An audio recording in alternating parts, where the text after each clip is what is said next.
For USCFootball.com, I'm Keely Eure here with Dan Weber. It's analysis of USC's final practice of spring, the spring finale, if you will, but not a spring game on Cromwell Field. It's a pretty good day out, pretty hot, a good crowd.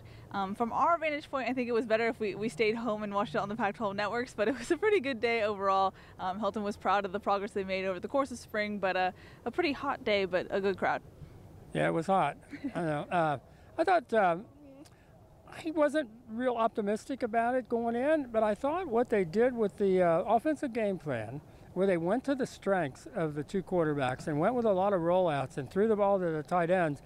And I thought, the running backs just keep running the ball. Cedric and Vavai just keep running it, and they're blocking it inside. I thought this turned out to be, a significantly better day. I thought they decided, we're going to be on TV. We ought to be pretty effective with our offense. So they went with stuff, some of it we haven't seen all spring, but it's stuff that when you've got two athletic quarterbacks and you roll them out and you turn them upfield, you put a lot of pressure on the defense and you let them, instead of, sitting in the pocket and not sure where the pressure is coming from, you let them put the pressure on the defense, and then they get to see the field as they move upfield through a lot of, quick hitters stuff.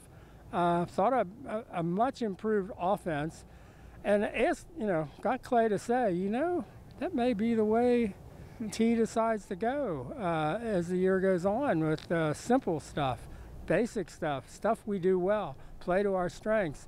The rollout stuff complements the play action a lot. So I thought I was much encouraged by the offense today. Yeah, Helton said it was an emphasis to give the running backs and the tight ends the ball, and that's the most work we've seen from the tight ends all spring, which begs the question, why wait until the last day to get those guys involved?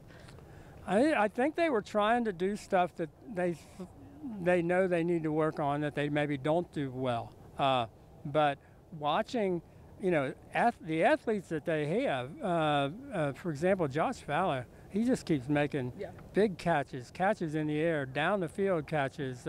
We saw Daniel Matrababy here in his jersey, but not back yet. But Josh and Eric Cromenhoek, Tyler Petit wasn't even dressed, and they had a really good day from the tight end. So that's probably, if your 1 and 2 guys aren't even dressed, and you can say, hey, our tight ends had a really good day, that's a pretty good sign. So I thought there were some positive. I think Cedric and Vavai just look terrific, and they're running the ball inside. They're running it at, that one gap, next to the center, and they're blocking the heck out of it. And then they'll take it wide. They'll run off tackle and then cut outside. Vavai made a couple of plays where Cedric is more of a one cut, boom, boom, and Vavai is making a couple of cuts before he even gets to the line of scrimmage, and he's got really nifty footwork.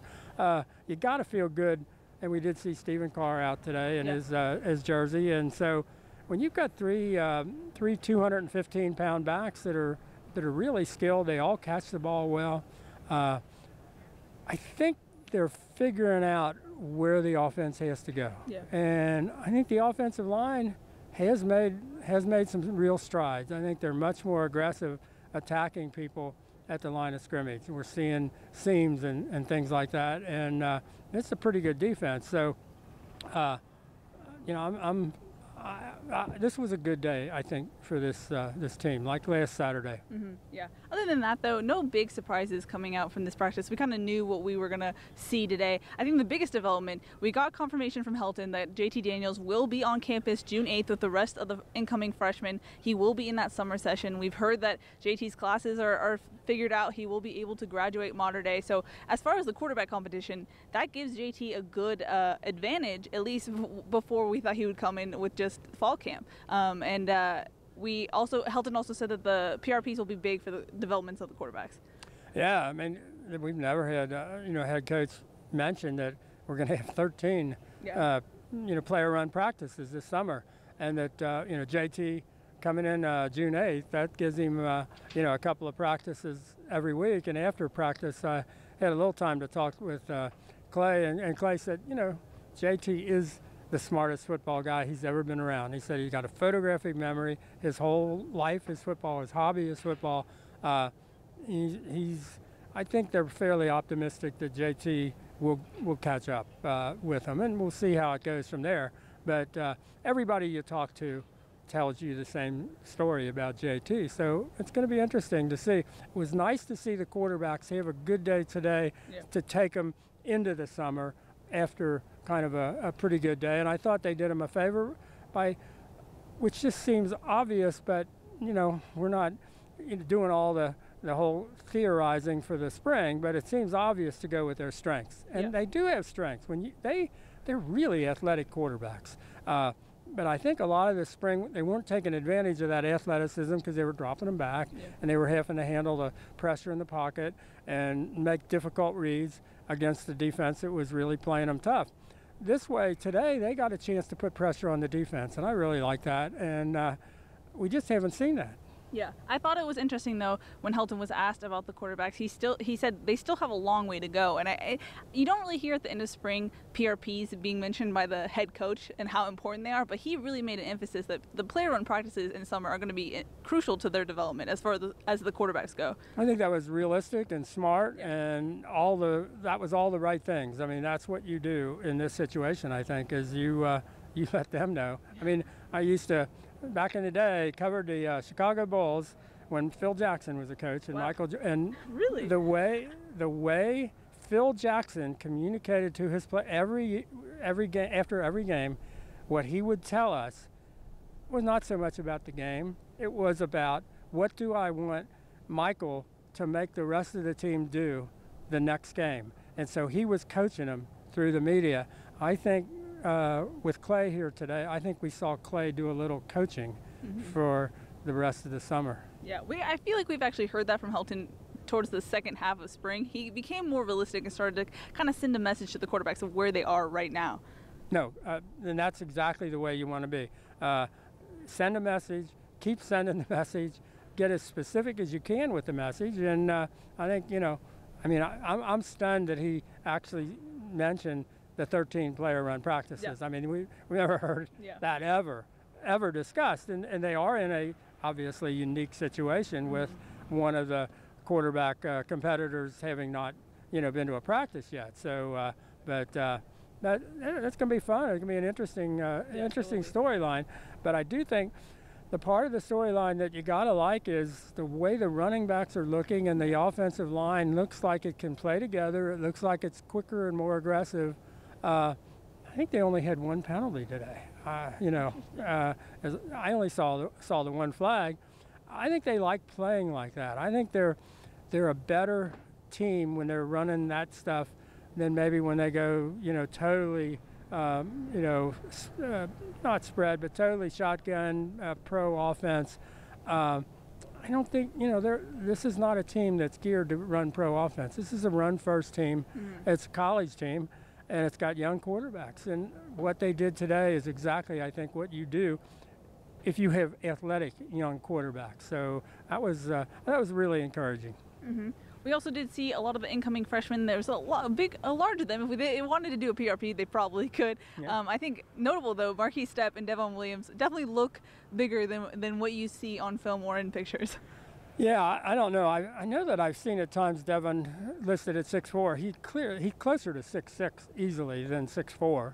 And then Marquise, Stepp is whatever he is, 230. He's every bit of that, and he's just so they basically have 4 scholarship running backs. 3 are 215, and 1 who's going to be 230. So that's different. Yeah. You haven't seen that in a good while, and which I think it really works with the play action game, and we saw that today. So again, we see things going together that I don't know that during a lot of the spring practices things weren't going together because they were working on this or working on that, but they didn't put it all together. Today I thought they put it together and they said, let's do what we do well.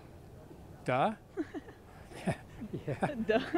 Yeah. Duh, indeed, I guess. Any final thoughts from spring before we wrap it up for the last time of spring? I'm not sure today. It sure looked like the offense got the jump on the defense. I'm not sure if the defense kind of played it vanilla as well. I would guess the defense really played it vanilla, as that's what you normally do, because you don't want to be on film for somebody to say, okay, they're doing this or they're doing that. I think this defense probably has to move and get, do the things that Clancy wants to do, and when they're kind of sitting there in vanilla, kind of like an all-star game defense, that's probably not this defense. Well, that was a good thing to give this offense a chance to really, go get them. Maybe more like kind of the way Stanford sort of plays, where they just, this is who we are, this is where we are, we're going to, and USC played really well offensively, twice against Stanford last year. So, but other than that, today didn't have to turn out well. I mean, they have barriers up and sending the crowd around buildings, and the Wattway entrance is closed, so people coming off the freeway can't get into campus right away and all that. So you thought, okay, this has the potential of not turning out so well. I thought it turned out pretty well. Final notes, injury report, no official injuries. Helton said that it was pretty much good, even though there are some questionable things. Jacob Daniel had ice on his knee. We didn't really get word on him, but Helton didn't mention it, so probably not serious. Then we got an update on Randal Grimes, Pai Young, and Dominic Davis, because those three we haven't fully seen at practice. Haven't seen them at all. Turns out Dominic Davis has a deviated septum that they got repaired, so that's why he hasn't been here. And with 3 weeks to go in class, they decided it would be much more beneficial for Randal Grimes and Pai Young to spend this week doing academics rather than doing football. So they they joined the Jack Jones club this week. So you got guys doing hitting the books. Yep. So at least they're we just hadn't seen them, and now we know. Yeah, now we know. One final note, we will be covering the Todd Mcnair trial. If you guys want to check that out, we will be doing instant analysis. Any notes on that? Well, it's still scheduled to start next Wednesday with jury selection. Whether that happens, it just seems like there are a lot of things still hanging fire, as in terms of judges' rulings and who can, testify, what evidence can be put into trial and what evidence can't, and all of that. I mean, they may have cleared it all up, but I still haven't gotten an answer back to be absolutely certain. But right now, mark down, Wednesday, April 18th, Wednesday, April 18th.